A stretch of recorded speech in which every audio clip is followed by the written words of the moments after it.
Namaskar everybody and welcome to the Gita Satsang for today. So let's get started. Prarthana. By the Guru's grace and the will of Sri Krishna, we have all assembled for this Gita Satsang.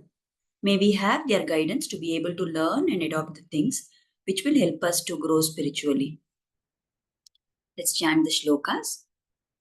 Vasudeva Sutam Devam Kamsa Chanuramartanam Devaki Paramanandam Krishnam Vande Jagadgurum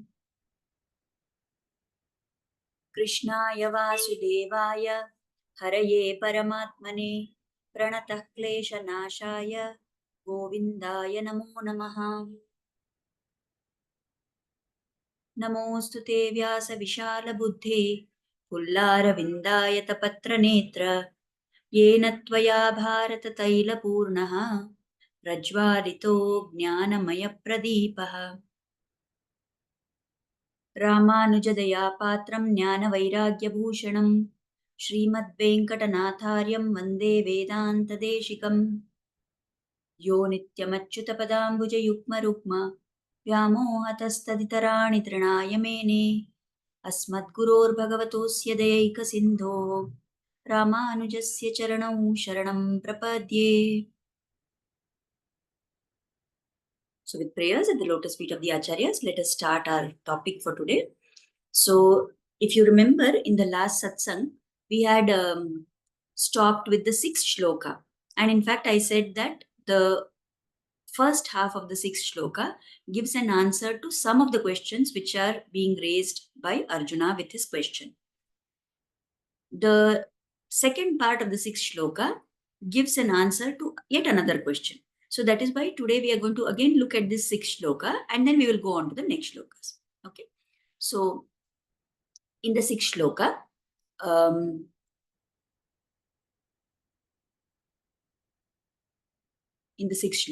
Arjuna, Krishna is telling Arjuna, Ajopi san avyayatma bhutanam ishvaropi san prakritim swamadhishtaya sambhavamatmamayaya.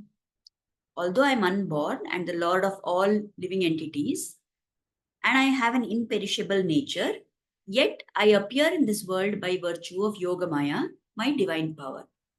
So, if we go back and just recap, we have been considering these particular questions of the Lord, right? And we said that these are the questions which are answered by the Lord in these shlokas.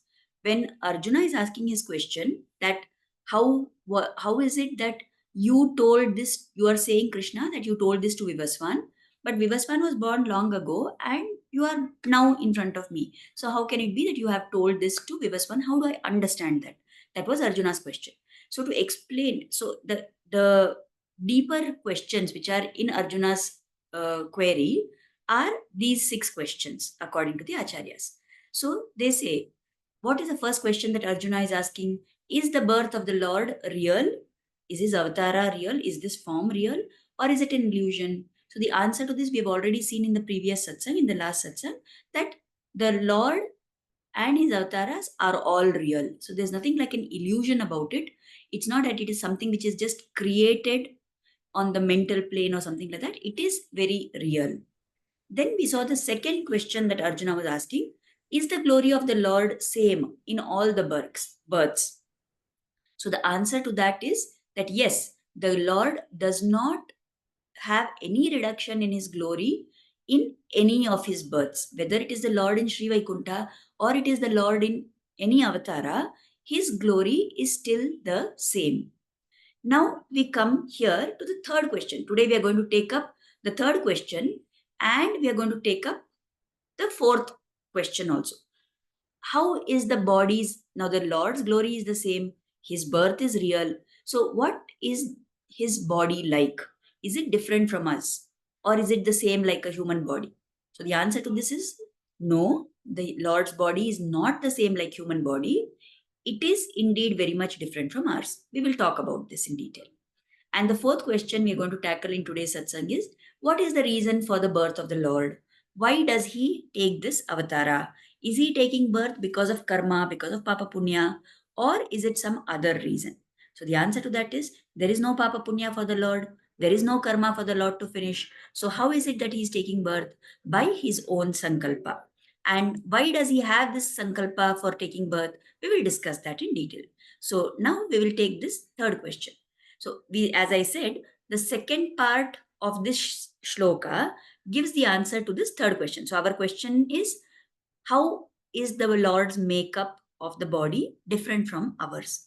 So here the acharyas explain that the Lord's form is very different from ours because it is made up of Shuddha Sattva. Now it is told that the Lord has 6 main gunas. So what are these 6 gunas? Jnana, Bala, Aishwarya, Virya, Shakti and Tejas. Now some of these words to us, they may sound little similar, right? We think, what is the difference between saying Bala and Shakti? Or what is the difference between saying Virya and Shakti? Right? So today we don't have time to cover because there are a lot of other things we're going to talk about. Maybe in some other satsang, somewhere where it is relevant, we will take up this again and go into the details of what are the exact meanings of these gunas of the Lord. Anyway, we know that these are the 6 main gunas of the Lord. We will restrict our discussion to this point. So when he takes avatara, do you think there's any reduction in these qualities? Actually, no. But he projects himself sometimes as if he has reduced these qualities. Reduced these qualities means what? Compared with his opulent state, compared with his Swarupa, which is there in Vaikuntha, when he takes birth in human form, it appears as if he has reduced some of these qualities. And yet, even if he pretends that he is a human born among human beings, he cannot keep it completely hidden. Right? So here, with a lot of swarasya, the acharyas, the commentators, they make a point here. They explain how. Take the example of the Ramavatara. In the Ramavatara, Rama has taken a human form. He pretends to be a mere human. So he goes through all the emotions which are normal for a human being to have. And this is very poignantly shown in that episode when Sita gets kidnapped. Okay. So we have seen the description in Valmiki Ramayana, isn't it? We know of it. How when they come to know that Sita has been kidnapped and she's nowhere to be found, how Lord Rama laments, how he gives way to his grief, how he feels momentarily angry with all the trees and the birds and the river and everybody for not telling any information about where Sita has gone. How he says that I will destroy this entire world if I'm not able to find Sita. So all these emotions that Rama goes through in that situation, they make us feel that he is showing human emotion. So his qualities are probably those of a human, right? Now, this Rama who is crying out for Sita, this Rama who is wondering where Sita has gone, and he's feeling pain at separation from her, and he's saying that he doesn't know where is Sita, and he's asking all the trees and birds and creepers and everybody around, where is Sita, where is Sita, right? So he doesn't know that. This Rama does not know which way Sita went. He does not know where she has gone to. He does not know how he can find her, right?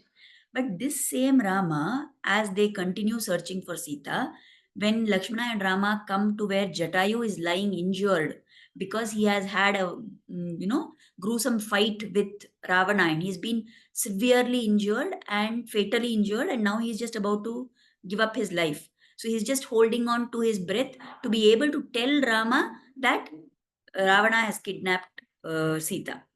So in that situation, when Jatayu is letting go of his breath, at that time, this Rama tells Jatayu, I'm very grateful for all the help that you have done to us. Now you go to Moksha, you go to Vaikuntha Loka. He says that in the Ramayana, and he sends Jatayu to Moksha. How did he know the way to send Jatayu to Moksha? If really, as he was acting, he was just a mere human being, could he have known the way to send Jatayu to Moksha? Doesn't that show us that he is indeed the Supreme Lord and not just a mere human being?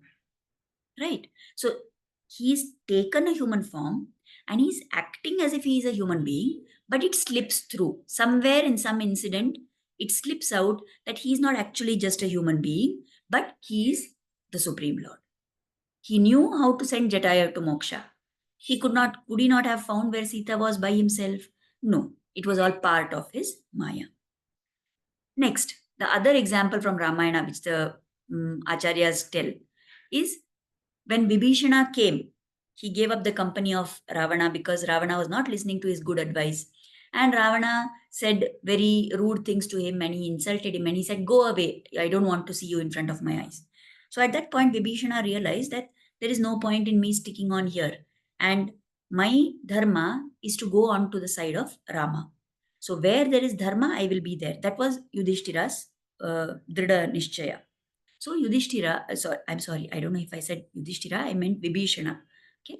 So Vibhishana's definite commitment, his dedication was that he is going to go to where Rama is.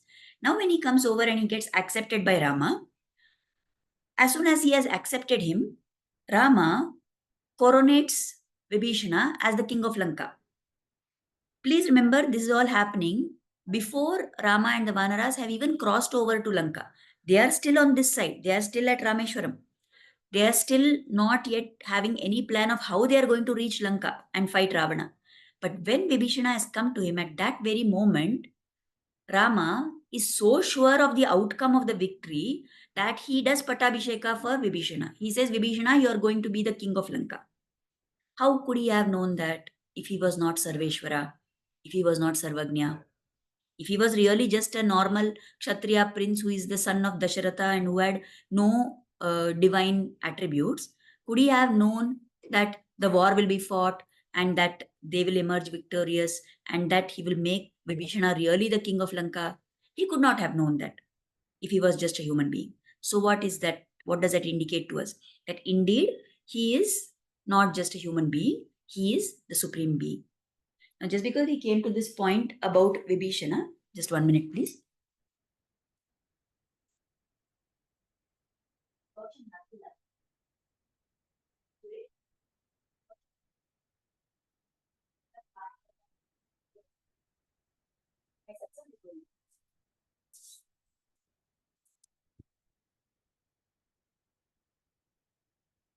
So, just because we've come to this episode of Vibhishana being coronated, there's an interesting story that is told. It's not relevant to our theme here, but I'll just tell because it's a very nice story which can teach us a lot, which can give us a lot of bhava.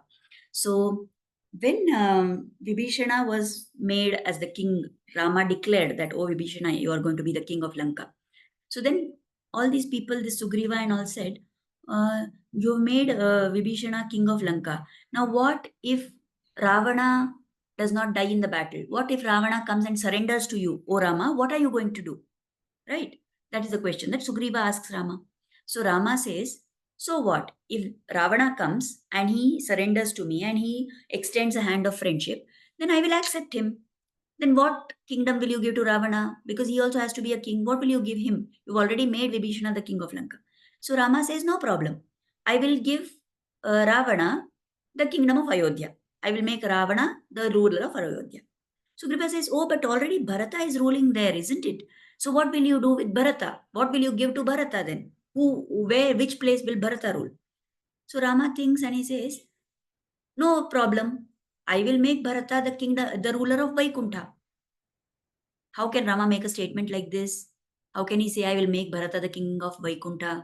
Because he is actually the lord of Vaikuntha and he has supreme swatantrya to do whatever and whenever he pleases, isn't it? Now somebody asks, "And if you make Bharata the king of Vaikuntha, then where are you going to live, O Rama?" So Rama looks very lovingly at Hanuman and says, "I will live in the heart of this Hanuman. That's the only place that I need. That is the only Rajya that I need. I will rule over the heart of Hanuman." How much love Rama had for Hanuman, for his bhakta, isn't it? So, anyway, this story shows us that Rama, in that avatara, the Lord acted as if he was a human being. He didn't want to reveal his true nature as the supreme being. But it slipped through in these two instances. So, all these gunas that the Lord has, how is that different from even the best guna of any human being? Because the Lord's form, what is the question of Arjuna now? What is that implied question that we are looking at? What is the Lord's form made up of? How is it different from ours? The Lord's form is made up of Shuddha Sattva. Human form is made up of three gunas, the Sattva, Rajas, and Tamas. But the Lord's form is made up of Shuddha Sattva. That is why the Lord's form is not called as a body. It is not called Sharira. It is called as Divya Mangala Vigraha. Our body, human body is called Sharira. And that word Sharira comes from the root Kshiyate, which means, or Kshayate, which means something which gets worn out. Something which goes on reducing over time. That is the nature of our Sharira. But that is not the nature of the Lord's Sharira. Why is our Sharira prone to wear and tear and to death? Because we are a combination of Sattva, Rajas, and Tamas. But the Lord's form is only Sattva. It is Shuddha Sattva.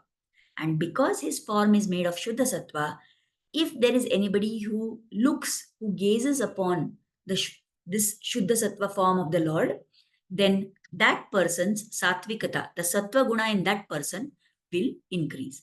And that is why it is told that we must frequently have darshan of the Lord in the temple or in any place where the Lord has been installed. That is why we must do puja of the Lord's Vigraha so that we get the benefit of that Sattvikata from the Lord's form. Have you ever seen in any avatara when they are talking about they are told about so many activities of the Lord, but nowhere there is any mention that Rama, Krishna, anybody else got any illness. How is that possible? Because of this form, that the form of the Lord is made up of Shuddha Sattva. We have Rajas and Tamas, and therefore we get illnesses. But the Lord does not have any of those. So there is no question of any illness. Similarly, if we look at Rama and Krishna Avatara, which were comparatively longer avatars, we see that when they departed from this Bhuloka, Rama walked into the Sharayu river, and along with all the people of Ayodhya and everything what was existing in Ayodhya at that time, he took all of them and he went into the river, and it was called as Jalasamadhi. Did anybody find the body of Rama and do some funeral rites for it? No. In Krishna Avatara, when Lord Krishna departed from Bhuloka in Dwaraka, at that time, nothing. Nobody found. At 75% అంటేనే white ఉంటుంది. నీకు అత్తలేదా? At that point also, there was nobody who did any funeral rites or final rites for Krishna's Sharira. It was not found anywhere. So that also shows us that the form of the Lord is different from the human form. Now, this form of the Lord is so beautiful and it is described in so many places. The Purusha Sukta tells about how he has 1,000 arms, 1,000 eyes, 1,000 this, 1,000 that. The Alvars, the Bhaktas, so many sons, saints, they have all sung the beauty of the Lord. Why all this talking about beauty? We are telling for human beings when we talk, we say that we should not be bothered about the body. We should not try to beautify our form. But why in all the temple utsavas do they have so many decorations for the Lord? Why are they decorating his form with all these abharanas, with all the ornaments, with all the mala, the garlands, and so many things? Why all that is required for the Lord? Because the alvars, the saints, they all sing that these human beings, no, we have such hard-heartedness. We are so callous in our attitude. There is so much we know of the glories of the Lord. There is so much we have heard of the stories of the Lord and his compassion. And still, our hard hearts don't melt in appreciation of the Lord's gunas. So, as a last resort, if not the gunas of the Lord, then at least the form of the Lord, at least the rupa of the Lord, at least that, if it has so much beauty, it is going to melt our hardened hearts. So, that is the reason why singing of the beauty of the Lord also is a form of worship. So, this form of the Lord is aprakrita. It is not made of prakritic elements. It is not made of satyaraja, satvarajatama. It is aprakrita. It is divya mangala vigraha. So this is the answer to that third question, that what is the Lord's form made up of, right? Now we come to the fourth question. What is the reason for the Lord's birth? Why does the Lord take an avatara? Is it due to karma? Is it due to Papa Punya? So, in answer to this, in this shloka, the Lord has told, in the second part, I said this, Prakritim Swam Adhishtaya. After that, he says, Sambhavam Atma Mayaya.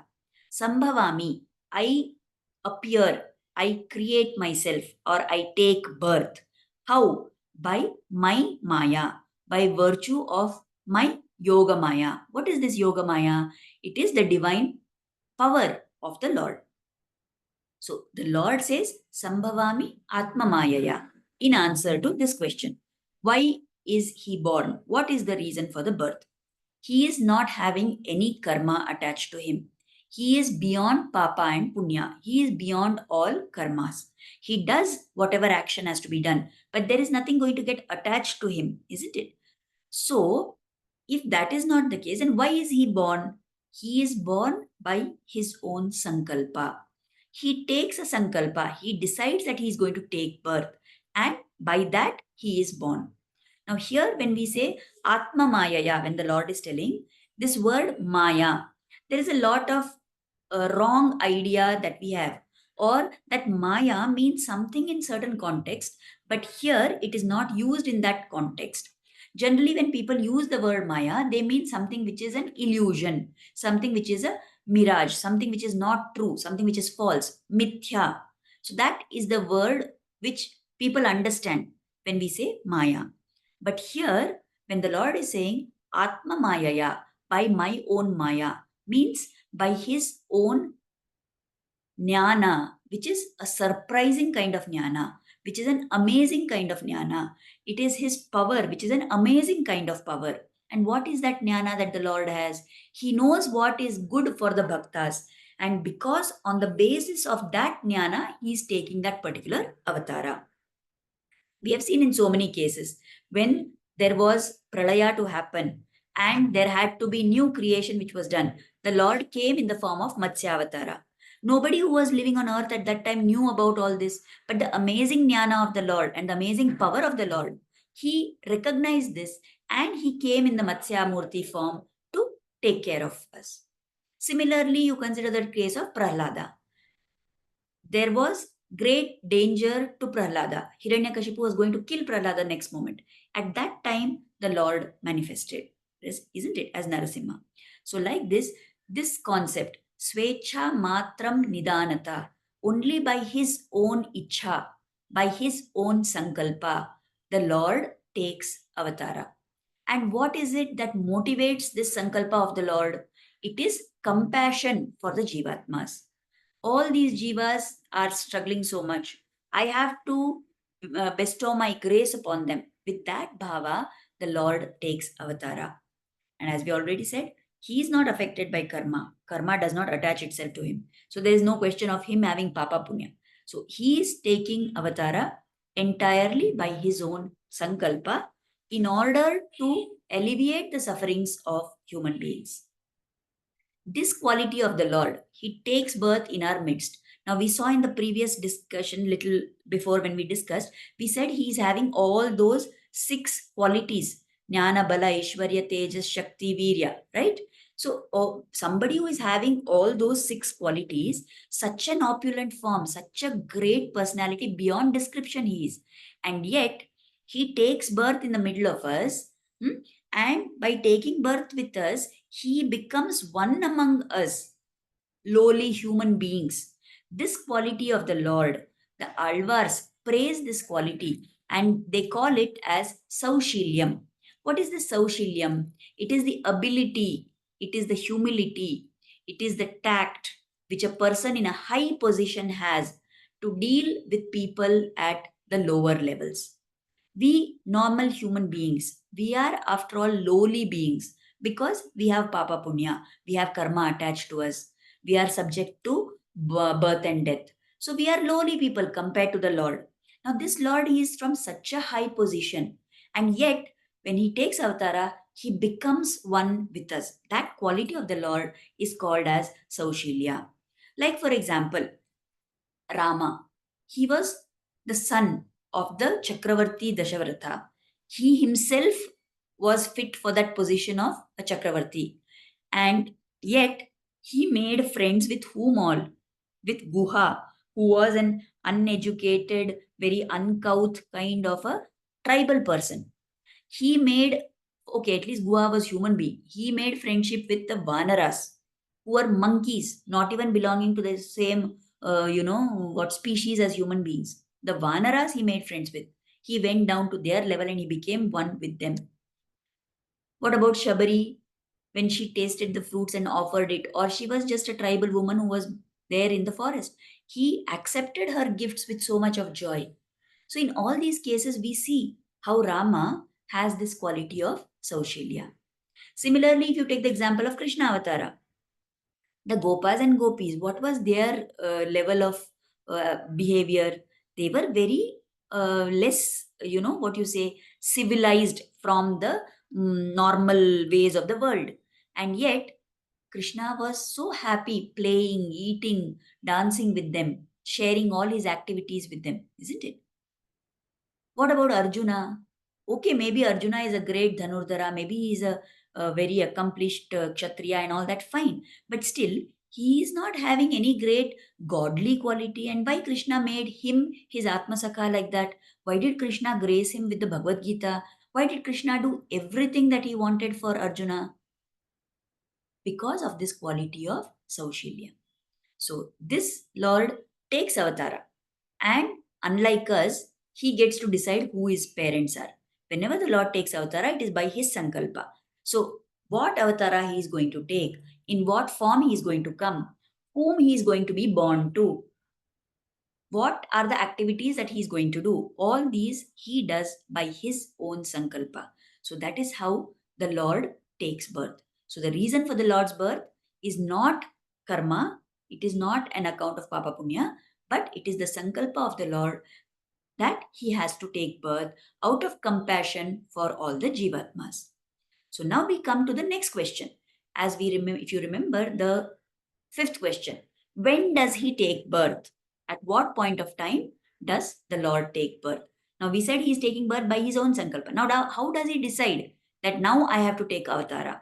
So in answer to that, Krishna explains in the 7th shloka, probably the most famous shloka that all of us have heard from the Bhagavad Gita. Yada yada hi dharmasya glanir-bhavati bharata abhyutthanam adharmasya tadatmanam srijamyaham. Whenever there is a decline in righteousness, whenever there is a decline in dharma, whenever there is dharma glani, and whenever abhyutthanam adharmasya, when there is increase in adharma, unrighteousness. O Arjuna, Bharata refers to Arjuna. Bharata is the name that Krishna is using to address Arjuna. At that point of time, whenever there is decline in dharma and increase in adharma, at that time, O Arjuna, I take avatara on this earth.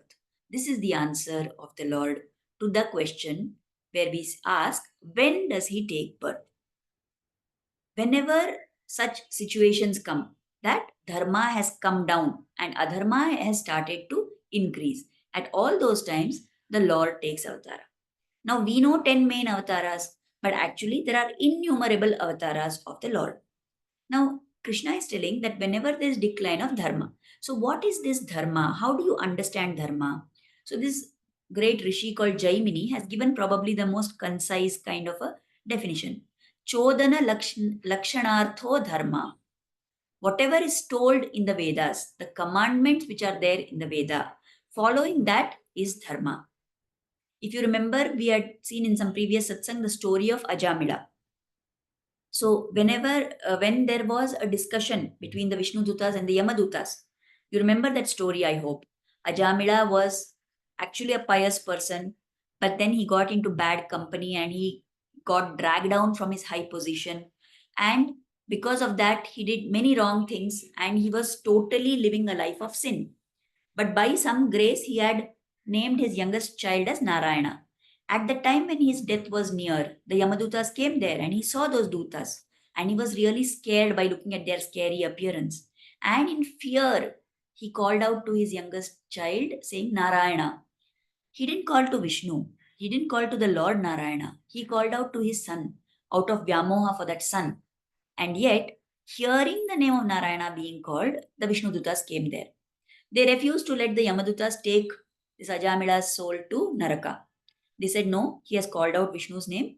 So whichever way somebody takes the name of Lord Vishnu, whether it is in laughter, whether it is as a joke, whether it is just to call out to somebody, whatever it may be, the minute the Lord's name is uttered, then you have no right to take him to Naraka. At that point of time, when the Yamadutas are arguing, they say, no, no, this Ajamila has lived all his life a life of sin. So at that point, they say he has not been dharmic in his life. And they give the definition of what is the meaning of dharma. Somebody who lives as per the dictates of the Veda. Veda pranahito dharmaha. So whatever is told in the Vedas, somebody who follows that, that is dharma. And if somebody has not done that, then they have been following the path of adharma. So we have to take him. Then of course they go back to Yama and Yama explains to them that somebody who is calling out to the Lord, somebody who is considering, in some way having a connection with the Lord, that person, you have no right to touch them. That story we have seen before. So why this I quoted it here is because this tells us that what in that context also when the Yamadutas were telling that what is this dharma, this is the pramana, this is the idea which is conveyed. So anything which is told in the Vedas, whatever the Shastras explain that you should do, XYZ you should do, XYZ you should not do. They give specific guidelines of what is to be done and what is not to be done.